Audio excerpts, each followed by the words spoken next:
ஜாதகமே இல்லை அப்படின்னா ஒரே நேரத்தில் 4 பேர் வந்தாலும் அது பார்க்க முடியுமான்னு பார்க்க முடியும்.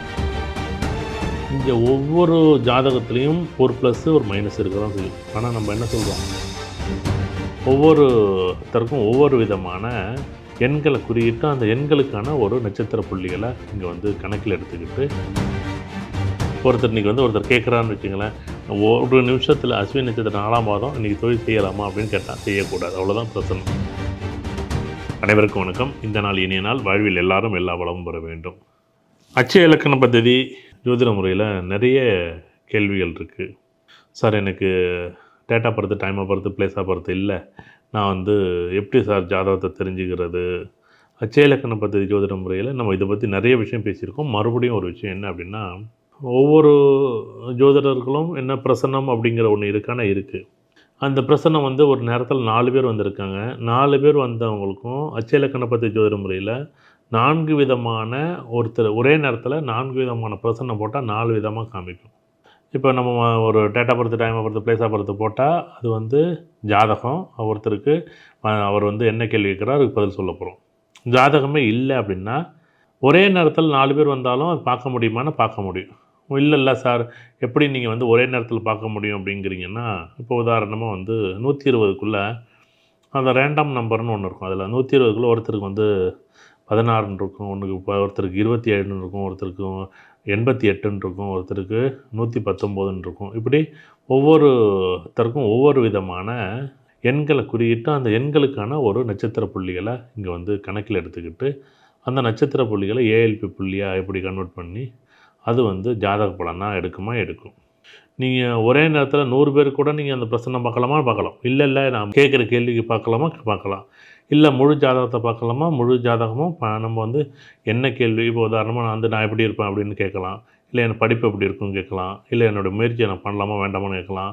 இல்லை எனக்கு வந்து வீடு வாங்கலாமான்னு கேட்கலாம். இல்லை எனக்கு ஒரு பொருள் தொலைஞ்சு போச்சு அப்படின்னு கேட்கலாம். பொருள் தொலைஞ்சு போச்சுன்னு சொல்கிறது ஒரு பிரசன்னம் அப்படின்னா உண்மையிலேயே ஓகே. இப்போ வந்து இலக்கணம் வந்து சிம்ம இலக்கணம் போகுது, ஏஎல்பி இலக்கணம். இப்போ நீங்கள் சொன்ன நம்பர் வந்து 64, அதொட்டு இந்த 64ங்கிற நம்பருக்கு வந்து பொருள் தொலைஞ்சிச்சின்னா அது கிடைக்காது, இல்லை கிடைக்கும். இப்படி ஒரு ஜாதகத்துக்கு பலன் சொல்கிறதும் ஒரு பிரசன்னத்துக்கு பலன் சொல்கிறதும் அப்படியே பொருத்தமாக இருக்கும். ஆனால் ஜாதகம் இருக்கும்போது ஜாதகத்தை மட்டும், ஏன்னா ஜாதகங்கிறது வந்து எப்போ ஆரம்பித்து எப்போ முடியுது, எப்போ காலநிலைகளை வந்து ரொம்ப அறுதிட்டு சொல்கிறது வந்து, எப்பா உனக்கு 37 வயசுலேருந்து 39 வயசு வரைக்கும் இந்த 2 வருஷம் உனக்கு ப்ரொமோஷன் கிடைக்கும். இன்றைக்கி ஒருத்தருக்கு மேஷ இலக்கணம், இப்போ அஸ்வினி நட்சத்திரம் 1ஆம் மாதம் 2ஆம் மாதம் போகுது, அவருக்கு ப்ரொமோஷன் கிடைக்குமான்னு ஒருத்தர் கேட்குறாரு. ஆமாம் கிடைக்கும் சார். நான் அஸ்வினி நட்சத்திரம் உதாரணமாக நான் வந்து இப்போ வெளிநாடு போகணும்னு நினைக்கிறேன், கண்டிப்பாக நீங்கள் போகலாம். இல்லை சார், நான் பரணி நட்சத்திரம், இப்போ நான் வெளிநாடு போகிறதுக்கு நான் முயற்சி பண்ணியிருக்கேன், கண்டிப்பாக நீங்கள் வெளிநாடு போகலாம். இல்லை சார், பரணி நட்சத்திரம் 4ஆம் மாதம் சார், இப்போ நான் வெளிநாடு போகலாம். இல்லை சார், கார்த்திகை நட்சத்திரம், கண்டிப்பாக வந்து இப்போ வெளிநாடு போக முடியாது, நீங்கள் அடுத்த மாதம் போகலாம். இப்படி நீங்கள் ஒரு கேள்விக்கு அந்த கேள்வியோட மறுபக்கமாக இருக்கக்கூடிய, எப்படி நாணயத்தோட 2 பக்கம் இருக்குல்ல, அதே மாதிரி கேள்வியும் பதிலும் அந்த நட்சத்திர புள்ளிகளே அறுதிட்டு சொல்லும். உங்கள் ஏஎல்பி புள்ளி என்ன அப்படின்னு நீங்கள் தெரிஞ்சிருக்கணும். அட்சய இலக்கண பദ്ധதி படித்தவர்களும் சரி, இதை வந்து நம்ம வந்து கோச்சார கிரகங்களை பயன்படுத்தி தான் நம்ம வந்து பலன் எடுக்கிறோம். சார் இல்லை சார், நம்ம வந்து இப்போ வந்து மிதுன இலக்கணம் போகுது சார், இப்போது வேலை மாற்றம் வருமா அப்படின்னு கேட்டால், தயவுசெய்து வேலை மாற்றம் ரெடியாக இருக்குது, தயவுசெய்து மாறாதீங்க, கொஞ்சம் பொறுமையாக இருங்க, அவசரப்படாதீங்க.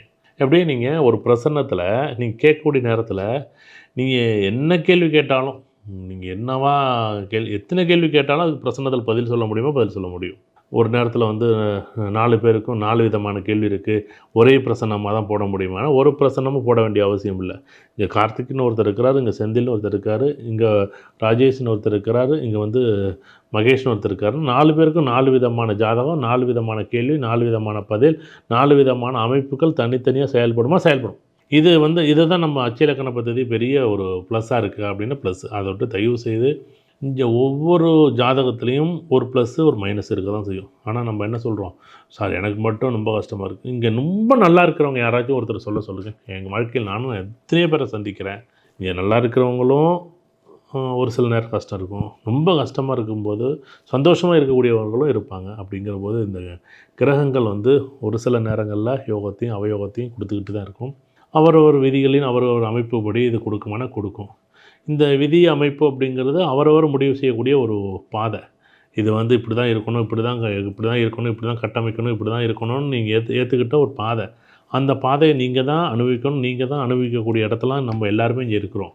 இந்த பாதைய உணர வேண்டிய இடத்துல தான் இருக்கோம். அதுக்கு தான் நம்ம இந்த ஜோதிடம் படிங்கன்னு சொன்னதுக்கு காரணமே, நீங்க பிரசன்னமா நீங்க பிரசன்னத்த தயவுசெய்து அட்சய கணபதி பிரசன்னத்த ஒரே ஒரு தடவ படிச்சாங்கன்னு வச்சுக்கங்களேன், கண்டிப்பா ஒரு பெரிய மாற்றம் வருமானா பெரிய மாற்றம் வரும். இப்போ வந்து ஒவ்வொரு வயதுக்கு தகுந்த மாரி பலன்கள் வந்து உதாரணமா 10 வயசுல, ஒரு 15 வயசுல, இல்ல 20 வயசுல, இப்ப 25 வயசுல இவர் இப்படி இருப்பாரு அப்படின்னு நம்ம அறுதிட்டு சொல்றதுக்கு ஜாதகமும், ஜோதிடமும், ஜோதிடத்தில கூடிய ஜாதக அமைப்பும் எப்படி இருக்கு? ஒரு தனிப்பட்ட பாதை. இது வந்து ஒரு தனிப்பட்ட பாதையில இது ஒரு பொதுவான பலனா இருக்கா அப்படின்னா, பிரசன்னங்கிறது ஒரு பொதுவான பலனா இருக்குமானா, பொதுவான பலன். ஆனா தனிப்பட்ட கேள்விகளுக்கு கண்டிப்பா அது வந்து அவ்வளோ ஒரு பொருத்தமான பதிலா அமையும். கண்டிப்பா வந்து அட்சய கணபதி ஜோதிடத்தில பிரசன்னம் வந்து ஒண்ணு படிங்க, இல்ல பிரசன்னத்த பாருங்க. ஏன்னா மத்த ஜோதிடத்திற்கும் ஏஎல்பி அதுதான் பெரிய ப்ளஸ்ஸு. இங்க வந்து 2 கேள்வி கேட்டாலும் பதில் சொல்ல முடியும். 20 கேள்வி கேட்டாலும் அதில பதில் சொல்ல முடியும், ஒரு பிரசன்னத்தில. இல்ல இது ஏன் அப்படின்னு ஏன் இது விளக்கமா நான் குடுக்குறேன் அப்படின்னா, சப்போஸ் நாளைக்கு உங்களுக்கு எனக்கு டேட் ஆஃப் பர்த்தே இல்ல, டைமே இல்ல, எனக்கு ஜாதகமே தெரியாது, எனக்கு பேர் மட்டும் தான் இருக்கு, எனக்கு எதுவுமே தெரியாது, நான் என்ன பண்றது? எனக்கு எப்படி ஒரு கேள்விக்கு முடிவெடுக்கிறது? மத்தவங்களுக்கெல்லாம் ஒரு முடிவெடுக்கிறதுக்கு ஒரு வாய்ப்பு இருக்கு. மத்தவங்களுக்கெல்லாம் டேட் ஆஃப் பர்த்துக்கு டைம் இருக்கு, பிளேஸ் இருக்கு. அவங்க அப்பா பேரு, அம்மா பேரு, நான் இத்தனாம் தேதி, இத்தனை மணிக்கு நான் பொறந்தேன். நான் என்னோட கேள்வி இதுதான். நான் வீடு வாங்கணும், வெளியூர் போகணும், நான் தொழில் அமைக்கணும், தொழில் அமைக்கக்கூடாது, தொழில்ல லாபம் இருக்கு, தொழில்ல நட்டம் இருக்கு இப்படின்னு அவர்களுக்கு ஒரு ஒரு ஒரு பாதைய ஒரு அறுதியிட்டு சொல்றது இவ்வளோ அழகா நீங்க சொல்ல முடியுது அப்படின்னா, அதே மாதிரி தான் இந்த ஜாதகத்திலயும் இவரு கேட்ட கேள்வி என்ன அப்படின்னா, "இல்ல சார் நான் தொழில் செய்ய போறேன் சார்." இப்போ உதாரணமா தொழில் செய்யணும் அப்படி எடுத்த அடுத்த நிமிஷமே ஒண்ணும் இல்ல. இன்னைக்கு ஒருத்தர் அஸ்வினி நட்சத்திரம் 3ஆம் பாதம் போகுது, இல்ல 4ஆம் பாதம் போகுது.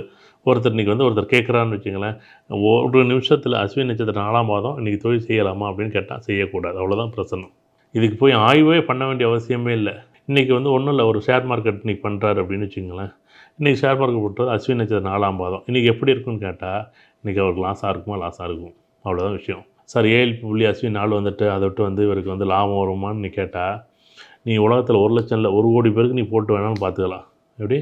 1,00,00,000 பேருக்கு இந்த தேதியில, இன்னைக்கு தேதியில, இந்த தேதியில எல்லாருக்குமே இன்னைக்கு எதிர்பார்த்த மாரி இருக்குமான்னா, எதிர்பார்த்த மாரி இருக்காது. இப்படி ஒரு நிகழ்வ அறுதியிட்டு சொல்றதுக்கும், பொதுவா சொல்றதுக்கும், தனிப்பட்ட பலனா சொல்றதும், ஜாதக பலனா சொல்றதுக்கும் இந்த ஏஎல்பி பிரசன்னம் பயன்படுது. கண்டிப்பா ஒவ்வொருத்தருடைய வாழ்க்கையிலும் இந்த ஜோதிடமும், அட்சய கணபதி ஜோதிடமும், அதேமாரி பிரசன்னமும், அட்சய கணபதி ஏஎல்பி பிரசன்னமும் உங்களுக்கு பயன்படும். கண்டிப்பா படிங்க. உங்க வாழ்க்கையில பிரசன்னத்தில நெறைய கேள்விகளோடு உங்க வாழ்க்கைய செம்மையா அமைத்திருங்க. ரொம்ப சந்தோஷம். நன்றி, வணக்கம்.